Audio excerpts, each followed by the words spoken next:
students. Once again I am here before you to present my new video clip meant for CBSE class 12 geography.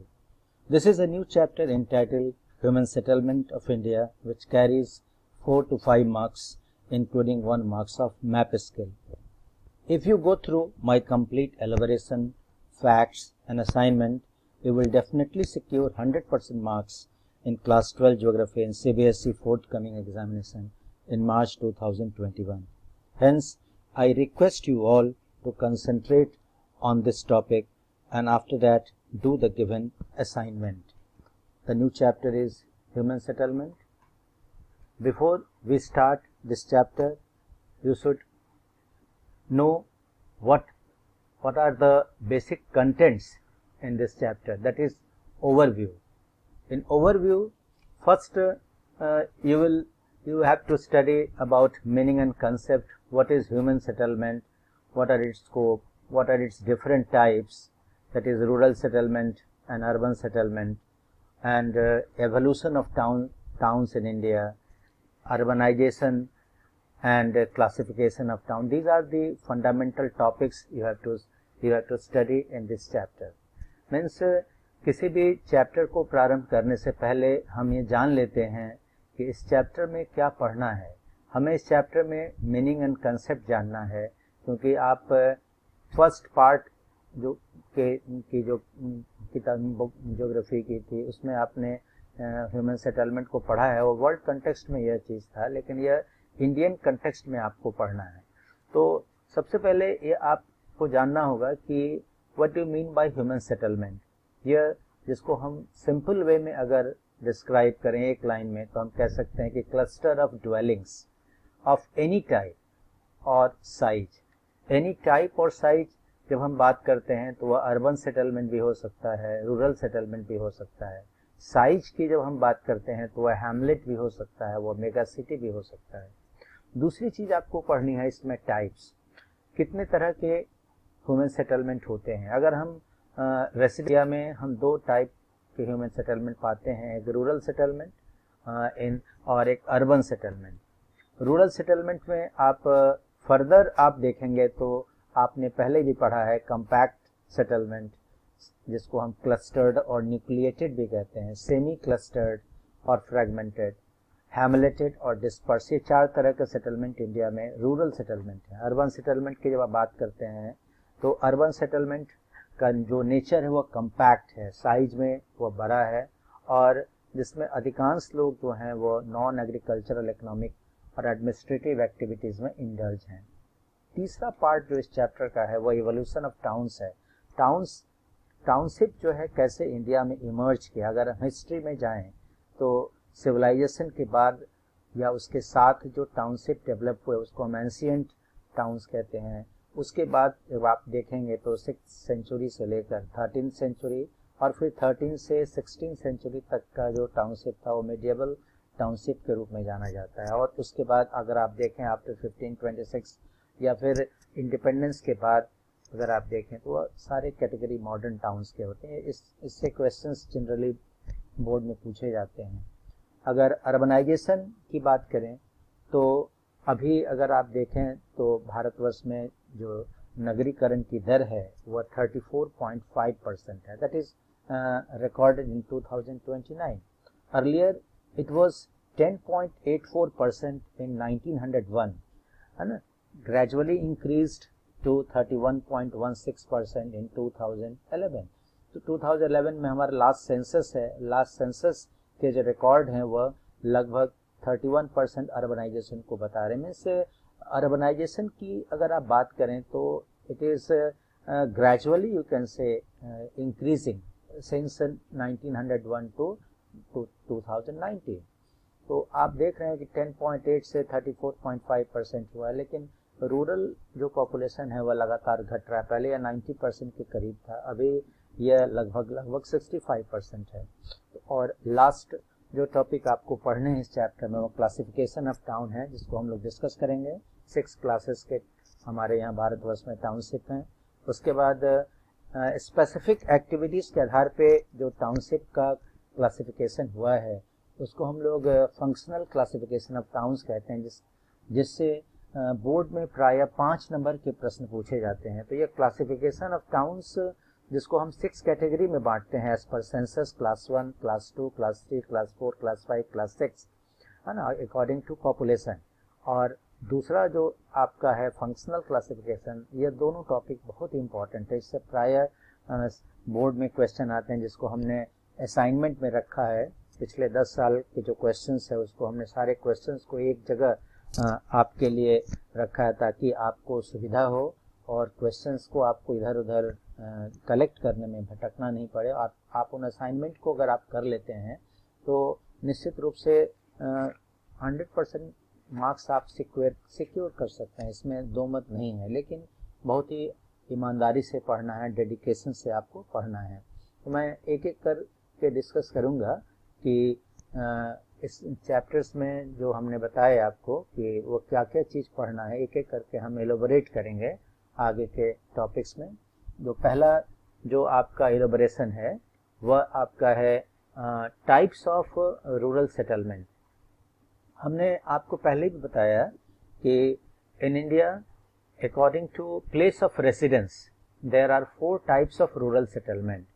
Number 1 is clustered settlement, इसको आप nucleated भी कह सकते हैं। दूसरा आपका है न्यूक्लिएटेड, क्लस्टर्ड भी कर सकते हैं, न्यूक्लिएटेड भी कर सकते हैं, एग्लोमरेटेड भी कर सकते हैं। तीनों नाम से आप इसको जान सकते हैं, जिसको हिंदी में हम लोग गुच्छित कहते हैं, गुच्छित बस्ती, है ना, जहाँ पर एक ही जगह कंसंट्रेशन हुआ, है ना, किसी जो अट्रैक्शन है वहाँ पर, अगर सोर्स ऑफ अट्रैक्शन है तो वहाँ पर जो सेटलमेंट विकसित हो जाता है, क्लोज कांटेक्ट में हाउसेस होते हैं, और एक इसका रिकॉग्नाइजेबल पैटर्न इमर्ज करता है। अगर आप देखेंगे तो यह लीनियर पैटर्न होता है, जिसको रैखिक कहते हैं, और रेडियल पैटर्न, दो तरह के पैटर्न इसमें इमर्ज करते हैं। इस तरह का जो सेटलमेंट होता है जनरली एलुवियल प्लेन्स में आपको मिलेगा। मीन्स क्लस्टर्ड और agglomerated settlement are exclusively found in Indo Gangetic plain, और in the northeastern part you will found this type of settlement in Assam plains, or in other part coastal areas, that is the eastern coast and western coast, where population densities are more, where there you will also found clustered settlement. Second rural settlement type is semi clustered. It is in between, you can say, clustered and hamleted settlement. It results from tendency of clustering in a restricted area of dispersed settlement, or you can say it may results from separation of large compact village. अगर आप देखेंगे ध्यान से, अगर गुजरात में अगर आप जाएं तो गुजरात में जो प्लेन एरियाज है और जो राजस्थान का जो सर्टेन पार्ट्स है ना, वहाँ पे आपको इस तरह का सेटलमेंट मिलेगा। लेकिन यहाँ पे जो सेटलमेंट होता है उसमें बहुत ज़्यादा कंपैक्टनेस नहीं होता, जिस तरह से क्लस्टर्ड होता है। तीसरा जो सेटलमेंट है आपका वह हैमलेटेड है ना। हैमलेटेड वो सेमी क्लस्टर्ड और डिस्पर्स्ड के बीच का पोजीशन होता है, जिसमें हम इसको डिफाइन करते हैं कि settlements which are fragmented into several units physically separated from each other, जो एक दूसरे से अलग हो जाते हैं। और भारत में इस तरह की बस्ती को आप अलग अलग नाम से जानते हैं। कहीं पे इसको पन्ना कहा जाता है, कहीं पे पारा कहा जाता है, कहीं पे पल्ली कहा जाता है, कहीं पे नगला कहा जाता है, कहीं पे थानी कहा जाता है। तो कभी कभी बोर्ड में क्वेश्चन पूछ दिया जाता है 1 नंबर में कि हैमलेटेड सेटलमेंट का दूसरा क्या नाम है, what are the other names of hamleted settlement. तो आपको ये बताना होगा कि other names of hamleted settlement are पन्ना, पारा, पल्ली, नगला एंड थानी। तो इसको, ये बहुत ही इंपॉर्टेंट पॉइंट है, इसलिए आपको इसको याद रखना होगा। अगर एग्जाम्पल्स में आप देखेंगे तो exclusively found in middle and lower Ganga plain, और छत्तीसगढ़ में भी आप इसको देख सकते हैं, और आप इसको हिमालय के लोअर वैलीज में भी आप देख सकते हैं। मैं एक डायग्राम्स के माध्यम से आपको दूसरे स्लाइड्स में दिखाऊंगा। चौथा जो टाइप्स है आपका डिस्पर्स्ड है, क्लस्टर्ड, और दूसरा अगर हम दो सेटलमेंट में, प्राइम सेटलमेंट में देखें तो क्लस्टर्ड और डिस्पर्स्ड है।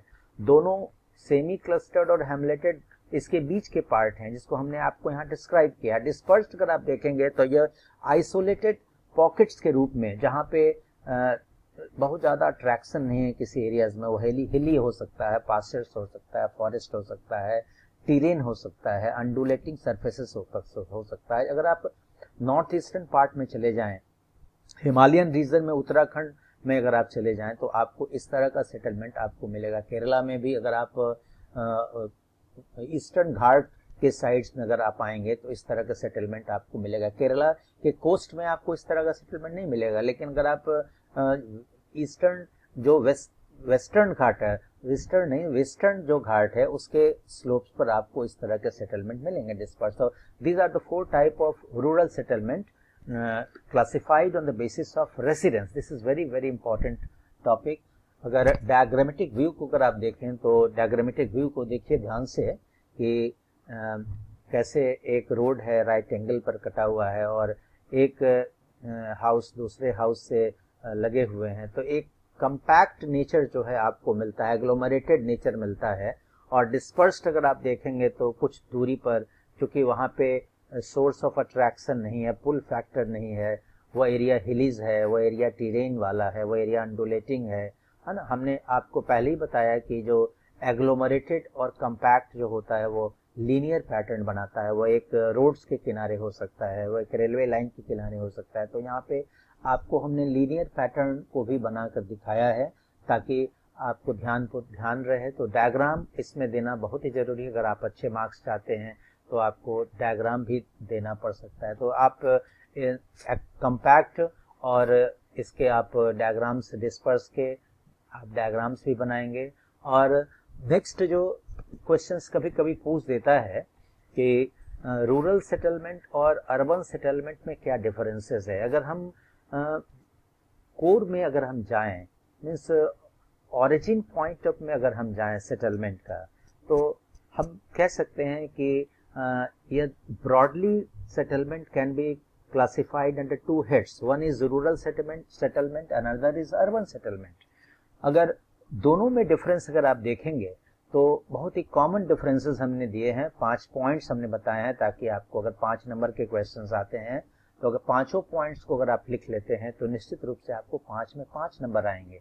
तो फर्स्ट जो पॉइंट हमने बताया है, on the basis of population, if population are less than 5000, जिसमें हाउसेस की संख्या जो होंगी वह कम होंगी, है ना, जनसंख्या कम होंगी, तो जनसंख्या का जो आकार है वो लेस देन 5000 होगा। अगर मोर देन 5000 है, लार्जर सेटलमेंट होगा, तो निश्चित रूप से वो अर्बन सेटलमेंट हो जाएगा। दूसरा जो हमने डिफरेंसेस दिया है on the basis of human activities, in rural settlement mostly people are engaged in primary and allied activities. Primary and allied का मतलब प्राथमिक और संलग्न क्रियाकलाप में लोग यहाँ पर लगे होंगे। वह फिशरीज में भी हो सकते हैं, वह आपको फिशिंग में भी हो सकते हैं, फॉरेस्ट्री में भी हो सकते हैं। तो यह इसके एलाइड एक्टिविटीज हैं। लेकिन अर्बन सेटलमेंट जो होता है वो नॉन प्राइमरी एक्टिविटीज होता है। Peoples are mostly found, you can say, in secondary और टर्सरी एक्टिविटीज।